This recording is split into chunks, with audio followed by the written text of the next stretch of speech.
ఐదేళ్లలో రాష్ట్రంలో కొన్ని చోట్ల జగన్ ప్రభుత్వం సామంత రాజులను తయారు చేసింది. మంత్రులు, వైకాపా ఎమ్మెల్యేల్లో అత్యధికులు అరాచకాలకు, ఆకృత్యాలకు అతీతులుగా కాకపోయినా కొన్ని నియోజకవర్గాల్లో మాత్రం ఎవరూ ఊహించని స్థాయిలో కొంతమంది దారుణాలు చేశారు.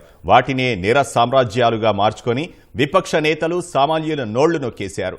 పాశవిక ప్రవర్తనతో అడ్డు అదుపు లేకుండా పేట్రేగిపోయారు.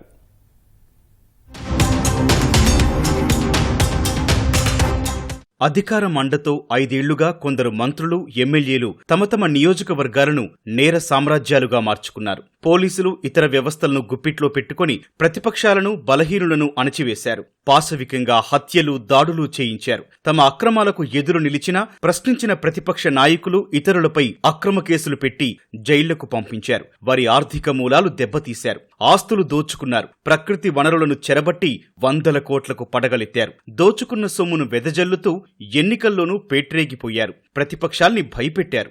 బూతులలోకి అక్రమంగా ప్రవేశించి దౌర్జన్యానికి, గూండాగిరీకి పాల్పడ్డారు. మాచర్ల ఎమ్మెల్యే పిన్నెల్లి రామకృష్ణారెడ్డి పోలింగ్ బూతులోకి ప్రవేశించి ఈవీఎంను నేలకేసి కొట్టడం, పోలింగ్ మర్నాడు నియోజకవర్గంలో వీరంగం చేయడం దేశమంతా చూసింది. వైకాపా నాయకుల విషపు కోరల్లో చిక్కుకొని విలవిల్లాడుతున్న నియోజకవర్గాల్లో తాడిపత్రి, పులివెందుల, పుంగనూరు, చంద్రగిరి, నరసరావుపేట, విశాఖ ఉత్తరం వంటివి మరెన్నో అకృత్యాలకు అడ్డాగా నిలిచాయి.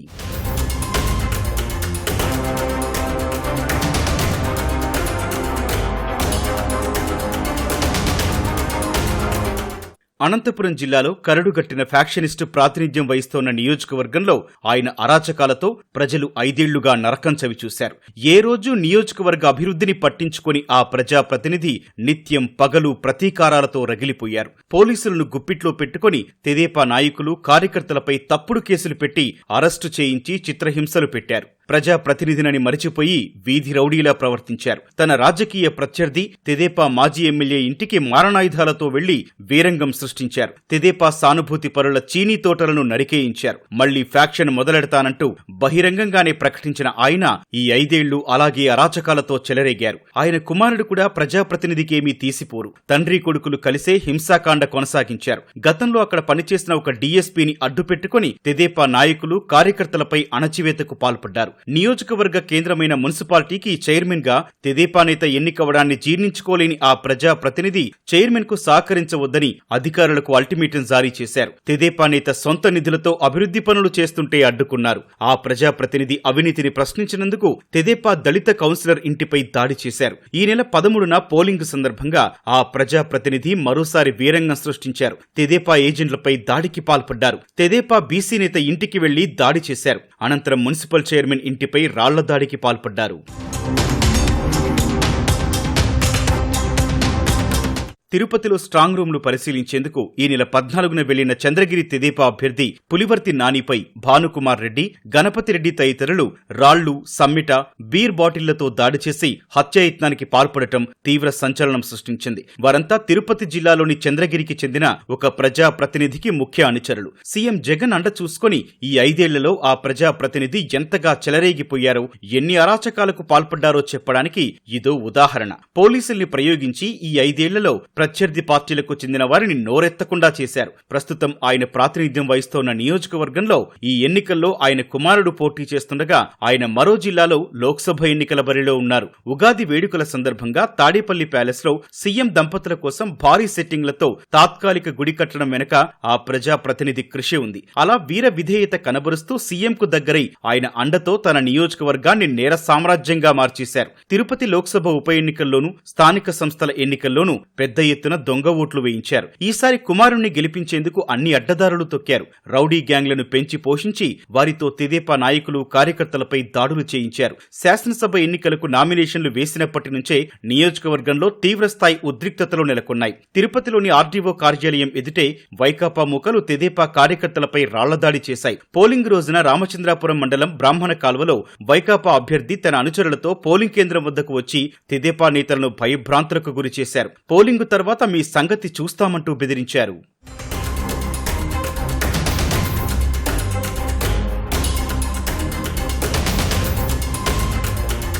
ప్రభుత్వ పెద్ద ప్రాతినిధ్యం వహించే వైఎస్ఆర్ జిల్లాలోని ఆ నియోజకవర్గం ప్రత్యేక సామ్రాజ్యం. అక్కడ రాజ్యాంగం, నియమాలు, నిబంధనలు పనిచేయవు. ఏ ఎన్నికలు ప్రజాస్వామ్యబద్ధంగా జరగవు. నియంత పాలన కొనసాగుతోంది. వైకాపా తప్ప ఇతర పార్టీల ఏజెంట్లను పోలింగ్ కేంద్రాల్లో కూర్చొనివ్వరు. 5 ఏళ్లలో అన్ని ఎన్నికలు దౌర్జన్యంగా ఏకపక్షంగా చేసుకున్నారు. పోలింగ్ కేంద్రాలు వైకాపా నేతల గుప్పిట్లోనే ఉంటాయి. గతేడాది జరిగిన ఎమ్మెల్సీ ఎన్నికల్లో నియోజకవర్గంలోని ఒక గ్రామంలో తెదేపా ఏజెంట్లపై దాడికి పాల్పడ్డారు. 2019 ఎన్నికల్లో తెదేపా ఏజెంటుగా ఉండేందుకొచ్చిన వ్యక్తిని వ్యవసాయ మోటార్ పైపులు కత్తిరించి బావిలో పడేస్తామని, చీనీ తోట ఎండిపోతుందని బెదిరించారు. అక్కడ వైకాపా అణచివేతలు ఏ స్థాయిలో ఉంటాయో చెప్పేందుకు ఇదో నిదర్శనం. ఒక కీలక నేత హత్య కేసులో ప్రధాన నిందితుడైన, ప్రభుత్వ పెద్ద అండతో అరెస్టు నుంచి తప్పించుకు తిరుగుతున్న ఒక ప్రజా ప్రతినిధి చెప్పిందే వేదం, చేసిందే శాసనం. ఆ ప్రజా ప్రతినిధి అనుచరుల గుప్పిట్లో చిక్కుకొని నియోజకవర్గ ప్రజలు బిక్కుబిక్కుమని కాలం వెళ్లదీస్తున్నారు. వారికి అడ్డొస్తే తనా పరా భేదం లేదు. ప్రతిపక్ష నాయకులపై పోలీసుల్ని ఉసిగొల్పి అక్రమంగా కేసులు బనాయించడం, దౌర్జన్యాలకు పాల్పడటం నిత్యకృత్యం. నియోజకవర్గంలోని వైకాపా చోటామోటా నేతలందరికీ ఆ ప్రజా ప్రతినిధి సిఫారసుపై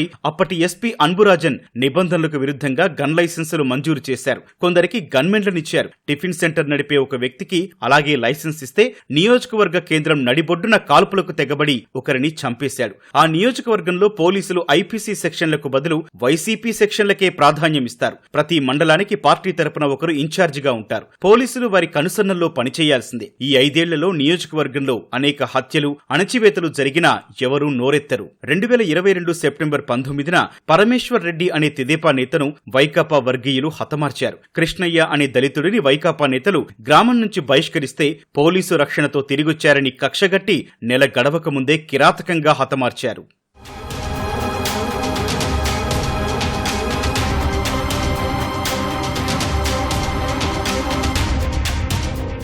వైకాపా ప్రభుత్వంలో నంబర్ 2గా చలామణి అవుతున్న, పెద్దాయనగా అందరూ పిలుచుకునే ఆ ప్రజాప్రతినిధి చిత్తూరు జిల్లాలో తాను ప్రాతినిధ్యం వహిస్తున్న నియోజకవర్గాన్ని నేర సామ్రాజ్యంగా మార్చుకున్నారు. మాజీ ముఖ్యమంత్రి, ప్రధాన ప్రతిపక్ష నేత చంద్రబాబు పైకే వైకాపా కార్యకర్తలను, పోలీసులను ఉసిగొల్పి నియోజకవర్గంలోకి అడుగు పెట్టకుండా అడ్డుకున్నారు. ఈ నెల 13న పోలింగ్ సందర్భంగా నియోజకవర్గంలోని ఒక పోలింగ్ కేంద్రంలో పోలింగ్ ఏజెంట్లుగా ఉండేందుకు వెళ్తున్న 14 మంది తెదేపా కార్యకర్తల్ని ఆయన అనుచరులు మధ్యలోనే అపహరించారు. తెదేపా నియోజకవర్గ ఇన్ఛార్జ్ అప్పటికప్పుడు ఎన్నికల సంఘానికి, కలెక్టర్కు ఫిర్యాదు చేయడంతో వారిని విడిచిపెట్టారు. ఆ పెద్దాయన ఎంత అరాచక శక్తో చెప్పేందుకు ఇది తాజా ఉదాహరణ. అన్ని వ్యవస్థల్ని కనుసైగలతో శాసించే ఆయన పేరు చెబితే ఉన్నతాధికారులు, ఎమ్మెల్యేలు, కొందరు మంత్రులు సైతం వణికిపోతారు. రాజ్యాంగం, చట్టం, నిబంధనలు, మానవ హక్కులు వంటివేమీ అక్కడుండవు. ఆ పెద్దాయనకు పోలీసులే సైన్యం. ప్రతిపక్ష నేతలెవరూ ఆయన నియోజకవర్గంలో పర్యటించకూడదు. ప్రతిపక్ష పార్టీల జెండాలు ఎగరకూడదు. సభలు, సమావేశాలకు అనుమతివ్వరు.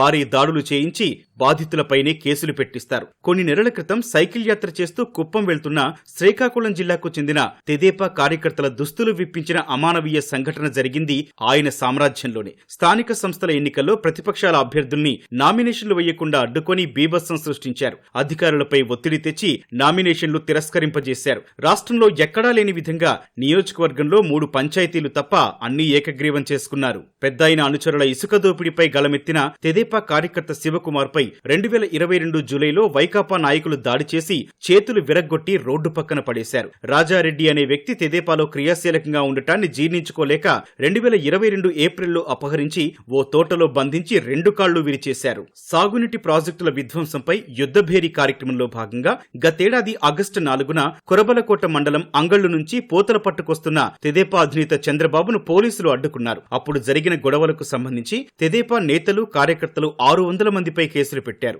200 మందిని అరెస్టు చేశారు. పెద్దాయన, ఆయన అనుచరుల ఆదేశాల మేరకు సంబంధం లేని వ్యక్తులను కేసుల్లో ఇరికించారు. 2019లో జనసేన నుంచి పోటీ చేసిన వ్యాపారవేత్త, భారత చైతన్య యువజన పార్టీ అధినేత రామచంద్ర యాదవ్ను 5 ఏళ్లలో అనేక వేధింపులకు గురిచేశారు.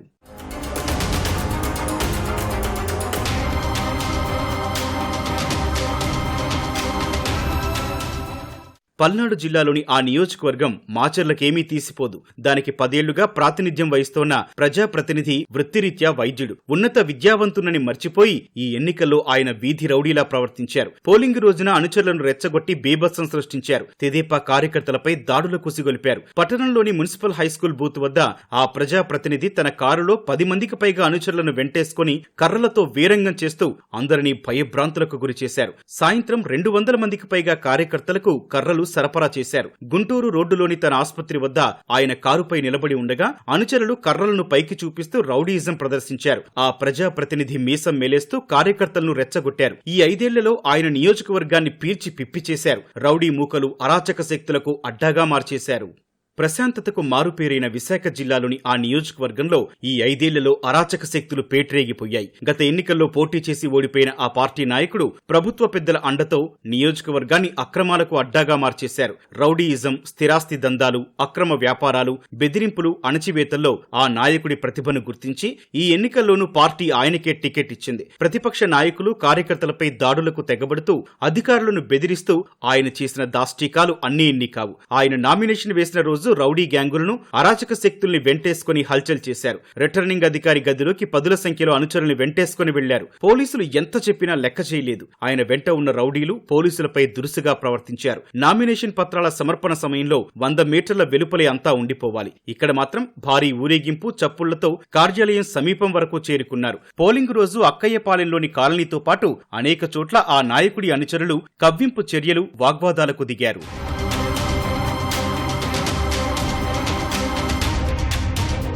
పల్నాడు జిల్లాలో నిత్యం రావణ కాష్టంలా రగిలే నియోజకవర్గాల్లో వైకాపా ప్రజా ప్రతినిధి ఆయన సోదరుడి అరాచకాలకు అడ్డు అదుపు లేదు. 20 ఏళ్లుగా అక్కడి ప్రజల్ని పీడిస్తున్న ఆ ప్రజా ప్రతినిధి నియోజకవర్గాన్ని తన సొంత సామ్రాజ్యంలా, ఆటవిక రాజ్యంలా మార్చేశారు. ప్రతిపక్ష నాయకులు, కార్యకర్తలపై దాడులకు, హత్యాకాండకు తెగబడ్డారు. ఆ ప్రజా ప్రతినిధి ఆధ్వర్యంలో వైకాపా మూకలు చేసిన అరాచకాలు అన్నీ ఇన్ని కావు. 2019లో వైకాపా అధికారం చేపట్టగానే ఆ పార్టీ ముఠాలు తెదేపా మద్దతుదారుల్ని గ్రామాల నుంచి తరిమికొట్టాయి. తెదేపాకు పట్టున్న గ్రామాల్లో ఆ పార్టీ వారిని గ్రామ బహిష్కరణ చేశారు. వైకాపా మూకలు పట్టపగలే హత్యలకు తెగబడ్డాయి. స్థానిక సంస్థల ఎన్నికల్లో విపక్షాలను బెదిరించి మాచర్ల మున్సిపాలిటీతో పాటు దుర్గి, కారంపూడి, రెంటచింతల, వెల్దుర్తి, మాచర్ల మండలాల్లో స్థానిక పదవులన్నీ వైకాపా అభ్యర్థులకే ఏకగ్రీవం చేసుకున్నాయి. అక్కడ అన్ని పదవులు, కాంట్రాక్టులు ఆ ప్రజా ప్రతినిధికి, ఆయన సోదరుడికి, వాళ్ల మనుషులకే దక్కాలి. అన్ని వ్యాపారాలు వాళ్లే చెయ్యాలి. ఈ నెల 13న పోలింగ్ సందర్భంగా ఆ ప్రజా ప్రతినిధి ఒక పోలింగ్ కేంద్రంలోకి వెళ్లి